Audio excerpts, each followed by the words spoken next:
continuing discussion of the glorious names, forms, qualities and pastimes of Lord Vishnu, Lord Krishna, as given in the names of Sri Vishnu Sahasranama. Name 848, Svasya. Svasya. This has two principal meanings. One is that he has a glorious status, means he's glorious. He's above all, he's magnificent, superior status to all. So there we can see again, Brihat, Mahan, these names which were just given, Brihat, who is huge, Mahan, who is great above all others. He is innately superior to all. As Lord Krishna says in Bhagavad Gita, Matah parataram nanyat kinchidasti dhananjaya mai sarva idam protam sutre manigana eva. Krishna says, nothing is superior to me. Everything rests upon me as pearls are strung on a thread. So there we have again, Svadrit, he maintains everyone, everything. He's superior to everything. No one, nothing is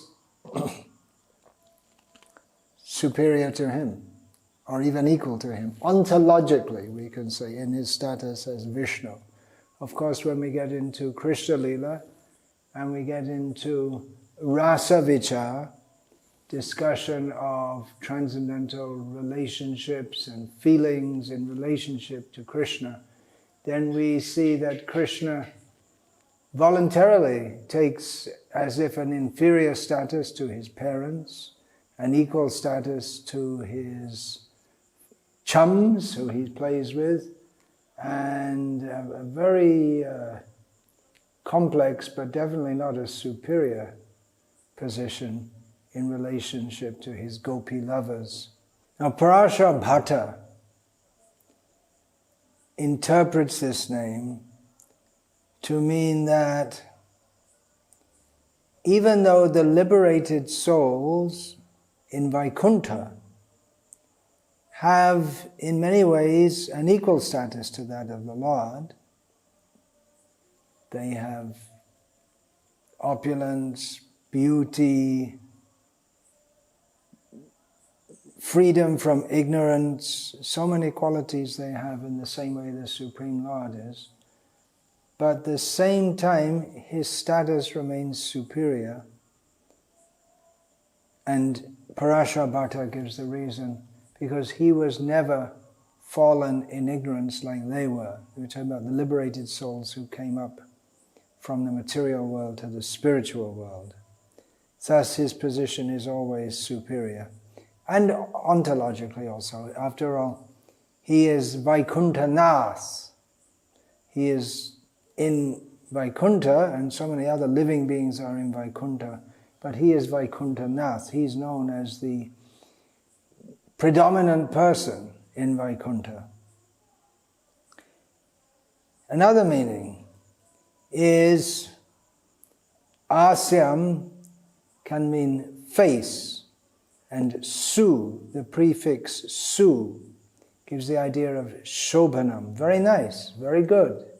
So Su Asyam, very nice face. Krishna has a very beautiful face. There are so many pictures painted of Krishna. In the modern age also, by the inspiration of Srila Prabhupada, so many people have taken to painting pictures of Krishna. And there are so many deities of Krishna. Krishna is always beautiful. He never gets old. He never gets ugly. He's always very, very beautiful. In fact, I remember the first books I distributed were the Krishna books, paperback. And on the front cover we'd have a picture of Krishna. And people in England, when I was distributing these books, would often think that Krishna, he doesn't look like a male, he looks more like a female. His beauty is, at least in the English language, is usually associated with, in terms of the human form, is usually associated with the female form. And there's another word for the male form, handsome. So the male form is expected to be muscular, robust, whereas the female form is supposed to be softer. So Krishna is beautiful, very beautiful face. You can see his beautiful face with curling hair. There are many, many descriptions in the Vedic literature about the beauty of his face. These are in the Vedic literature, and there are many also by the devotees who have seen the Lord face to face. Srila Prabhupada promised, if we go on with practicing Krishna consciousness, the time will come when we can see Krishna face to face. So the devotees, their realization also of his beauty, direct perception of the beauty of his face. In discussing other names in Vishnu Sahasranama, I've discussed this at length. Just as say that Shankaracharya gives this interpretation. He has a beautiful face. So those who would condemn Shankara also have to bear in mind that he is a devotee, ultimately. Although for reasons given by the Supreme Lord himself, he always didn't present himself as a devotee of Krishna, but he appreciates the beautiful face of Krishna.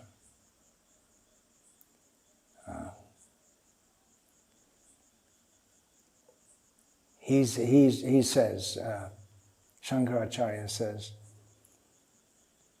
Padmodara talavatamram abhirupatam asya asyamiti svasya. So, su shobanam, so it means he whose face is reddish, like the inside of the lotus. As a nuance on this explanation, Shankara says that his face is considered beautiful or su, very good, because from his face, from his mouth, emanates all the Vedas. And in this regard, he quotes a fairly well-known passage from Brihad Aranyaka Upanishad. Asya mahato bhutasya nishvasitam etat rigvedo yajurveda samaveda ataravangirasa itihasa puranam vidya upanishada shloka sutrani anuvyakyanani vyakyanani asyaiva etani sarvani nishvasitani. All these, the Vedas, Rig, Sama, Yajur, Atharva, they all came from his breathing. And then also the Itihasas, the Mahabharata and the Ramayana, they came from his breathing. All the Vedic Vidyas, just like we have Ayurveda, Dhanurveda, we have the Sthapatya, the science of architecture, the Upanishads, all the different shlokas, the sutras. Now, there are many sutras famous in the Vedic tradition. Brahma Sutra is very famous. Yoga Sutras, very famous. Kama Sutras, very famous. Dharma Sutras, there are many, many, many. And they all have their specific authors.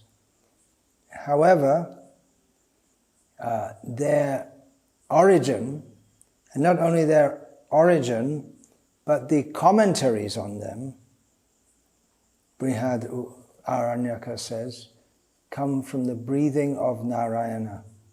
So when various sages compile the various sutras and commentaries, that is actually originating from Narayana.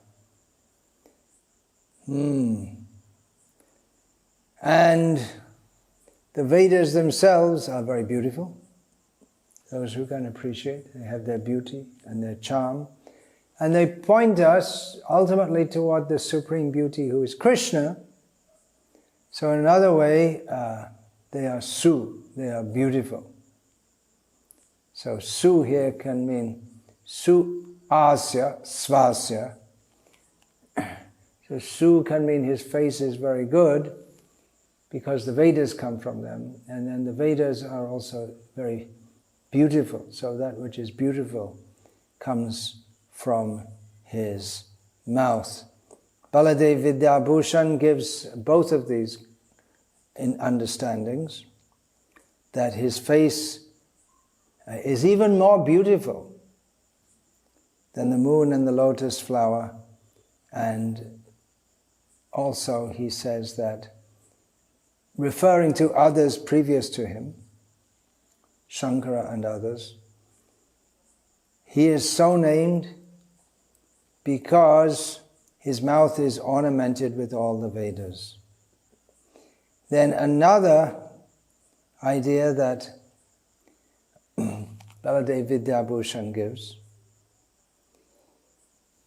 which is not given by any of the main commentators here, is that he is worthy of being celebrated among the devotees who live only for him.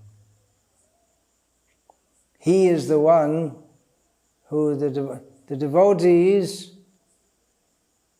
they all live for him. And what do they like to do? They like to glorify him. So he is the object of glorification for the devotees. For instance, in discussion of Vishnu Sahasranama. The next name, 849, is Prag Vangshaha. Prag means before, is the general meaning. Prag, it's actually Prague. But then in Sandhi it becomes Prague. And the Vangsha generally means dynasty, family line.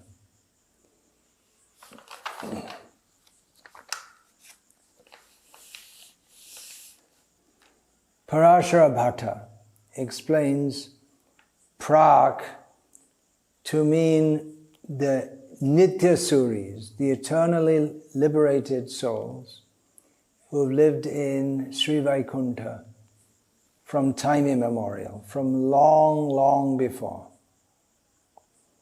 And he interprets Vangsha to mean the support, the basis. So this is a different understanding of the word Vangsha. And again bringing in the concept of the mystic powers, whatever powers the Nitya Suris, the eternal devotees in Vaikuntha have, they're derived from his grace and his will. So Prak, meaning those who are first and foremost, means the devotees who have been in the spiritual world since time immemorial, and Vangsha, who supports them. So he's the eternal support for the foremost souls. Prak can also mean in the sense of being first, it can also mean foremost, the most prominent, the most prestigious, the most celebrated. Parashara Bhatta quotes in this regard from Purusha Sukta, Yatra purve sadhyaha santi devaha.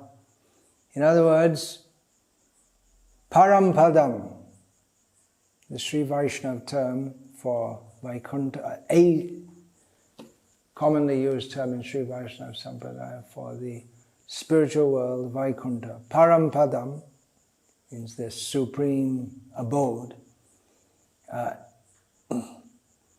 is the place of Vishnu, where from time immemorial the eternally liberated souls live there. In this regard, Radha Krishna Shastri comments that we see that various dynasties are named after the originator of that dynasty or a prominent person who appeared within that dynasty long before. So we have Chandra Vamsa, Surya Vamsa. Chandra Vamsa originates from the moon, and Surya Vamsa originates from the sun. But then Surya Vamsa at some point is also often called Raghu Vamsa, because Raghu was a great king in that dynasty. And we have in the Chandra Vamsa, of course in the Surya dynasty or Raghu Vamsa appeared Raghunath, Lord Ram, the son of Dasharath. And then Chandra Vamsa, we have, that also becomes known as the Yadu Vamsa, due to the greatness of the king Yadu. And Krishna appeared in that dynasty. We also have more recently Nityananda Vamsa, Advaita Vamsa. So Radha Krishna Shastri, I'm expanding on his comments. Radha Krishna Shastri says that among all the Vamsas, the one that comes first, because it's there in the spiritual world, is the Vamsa of the eternally liberated souls. It's eternally existing. So there he is, Prag Vamsa. Shankaracharya interprets this name to mean that he is the one from whom the first dynasty, namely the universe itself, originated and developed. He is the forefather of every dynasty in the whole universe. As he says in Bhagavad Gita, Pitaham asya jagato mata dhata pitamahaha. I am the father of the universe. I am the mother of the universe. I am the support and the grandfather of the universe. Prag Vamsa can also mean he was before any Vamsa. Before any Vamsa in this world existed, he existed, because he exists before the universe. Krishna Datta Bharadvaj takes this name to mean Prag, meaning here Brahma, the first created being within the universe, and Vamsa to mean progeny. So Brahma is his progeny. Prag means Brahma, and Vamsa means who came from him.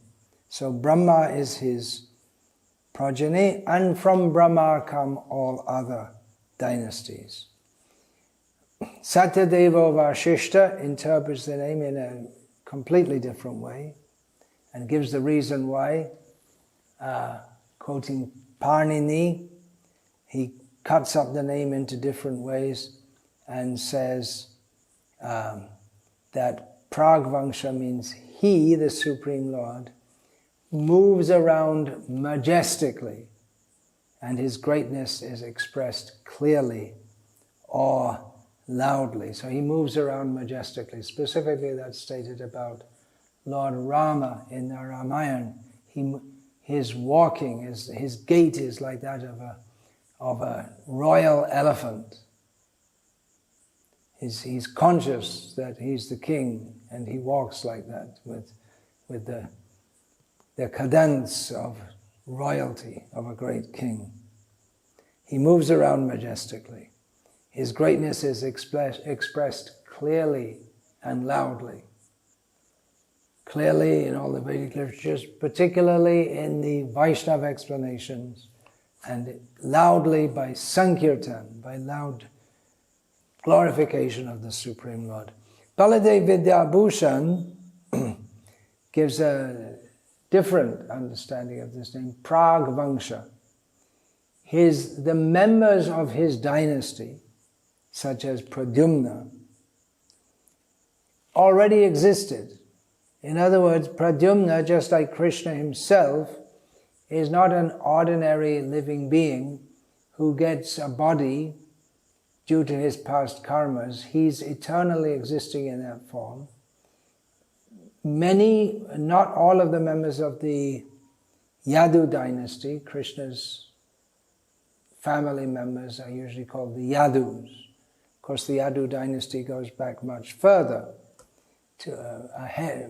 before Krishna himself, but the members of Krishna's family are generally called the Yadu dynasty. At that time, they constituted the Yadu dynasty, and many of them are eternal associates of the Supreme Lord, and they just come to join his pastimes.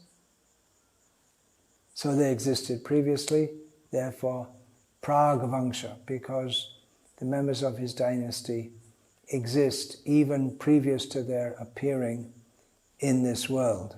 Another meaning, Vamsa. Vamsa also means bamboo. So another completely different meaning is that from time immemorial, the Supreme Lord is the support of everything, just like a bamboo tree is very strong, and you take the bamboo and it's very strong, and you can make a bridge and you can make a pathway, and it can be very strong for support. Another completely different meaning from the Shanti Parva of Mahabharata is that there's a place in the Yagshala, a place where sacrifices are performed, where persons who are aware of the Vedas, they discuss, learned persons discuss the message of the Vedas, and there are various questions and answers going on. There's a place at the side of where the sacrifices are performed. So because he's glorified in that place, he can also be called Prag Vamsa. Another meaning is related to the eternal associates of the Lord in Vaikuntha. He is the cause, actually that's already covered, but just in all their opulences, he causes that. Another meaning is that Vishnu is responsible for all the activities of Lakshmi, therefore he's called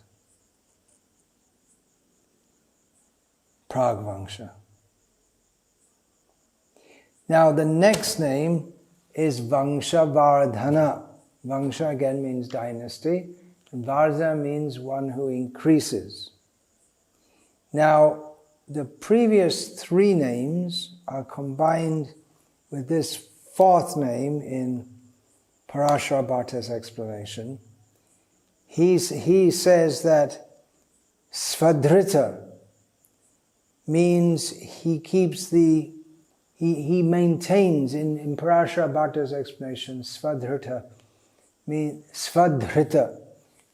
that he maintains and the jivas in the material world. And then Svasya means he maintains the jivas in the spiritual world who were previously in the material world, the mukta jivas. And Prag Vamsa means he maintains, or he is the support of, those who are always in the spiritual world, the Nitya Suris. So taking those three together, Parasharabhata says, he keeps these three kinds of jivas expanding, growing in their love of him, their devotion to him. Beautiful. Very beautiful. Vamsa Vardhana. In one sense, all living beings are in the Vamsa of Krishna. We're all, because he is Pita Ham Asya Jagato Mata Dhata Pitamahaha. Because he is the father, the grandfather, the mother of everything and everyone, we're all descendants of Krishna. And he nourishes us and lifts us up. Shankara gives the understanding that he makes the universe grow. It's very interesting if we consider scientific theories of big bangs and the expanding universe. We have in the Vedic version also that the universe has come out in seed form from the body of Mahavishnu and then expand. Satya Sandar Tirtha gives the example that he made the Vamsa, the dynasty of the Pandavas, continue to grow, to continue to exist by protecting Parikshit. Similarly, Baladev Vidyabhushan states that Krishna increased the dynasty of the Yadus, or the dynasty of Yadu, in which there were so many family members, because Krishna had 16,108 wives, 10 sons from each wife, and they all had 10 sons, and it just went on expanding and expanding. Regarding this, Kunti Devi says, we'll find in the 8th chapter of the 1st canto of Bhagavatam, regarding Krishna's appearance in this world, Kechid ahur ajangjatang punya shlokasya kirteye yado priyasyan vavaye malayasyeva chandanam. Srila Prabhupada's translation. Some say that the unborn has taken birth for the glorification of the great pious king, and others say that you took birth to please King Yadu, one of your dearest devotees. You appeared in his family as sandalwood appears in the Malaya hills. To unpack all of that, you have to read the purport. Please do so. Vamsa Vardhana. Krishna increased the Vamsa of Yadu, and he increased the joy of Yadu by appearing in Yadu's dynasty. Another interpretation given by Shankaracharya is that Vardha, as well as expanding and increasing, can also mean cutting. So the one who cuts off the universe, who closes it down at the appropriate time, he withdraws the universe. And Radha Krishna Shastri gives the example in using this word cut, to Vamsa Vardhanam, can mean to cut the Vamsa. So also Krishna, he having expanded the Yadu dynasty, when it was required, when Krishna was preparing to return to the spiritual world, he arranged for his whole dynasty to be destroyed. And he is the one who generates in more and more generations, expanding population. And it's he who takes the responsibility ultimately he delegates that responsibility to fill up the universe when it opens, when each universe is started. There are the Prajapatis. Brahma is known as a Prajapati. So much population comes from him.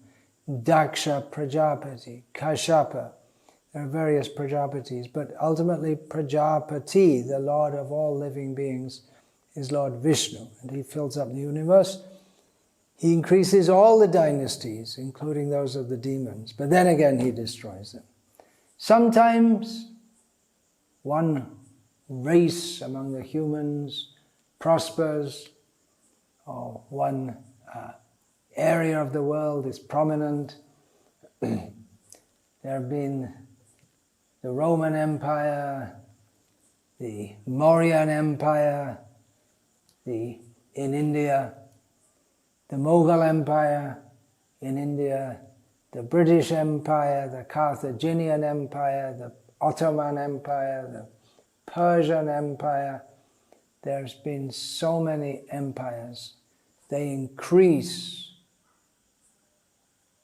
by Krishna's grace, and in course of time, they are destroyed. Whenever they are on top, they think we are the best ever. We are the height of civilization. There's never been anyone as civilized as us. Just like America at the present time. America, Britain, they think, oh, we know, we're on top. We have to educate all the people of the world into our values because we know best.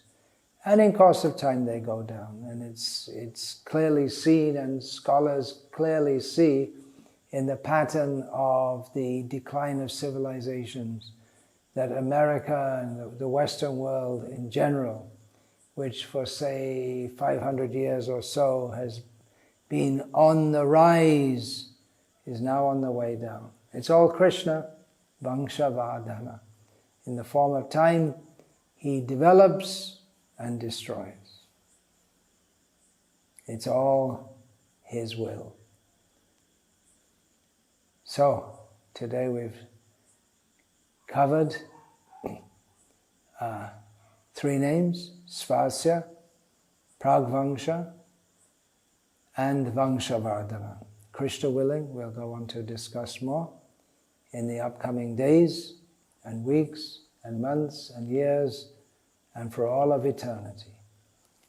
Vancha kalpatarubhyascha kripa sindhubhyavacha patitanam pavanebhyo Vaishnavebhyo namo namaha.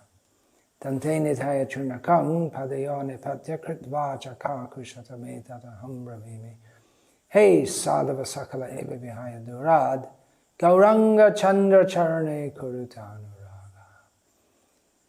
Parivadatu jano yata tata va nanu mukharo navayang vicharayamaha.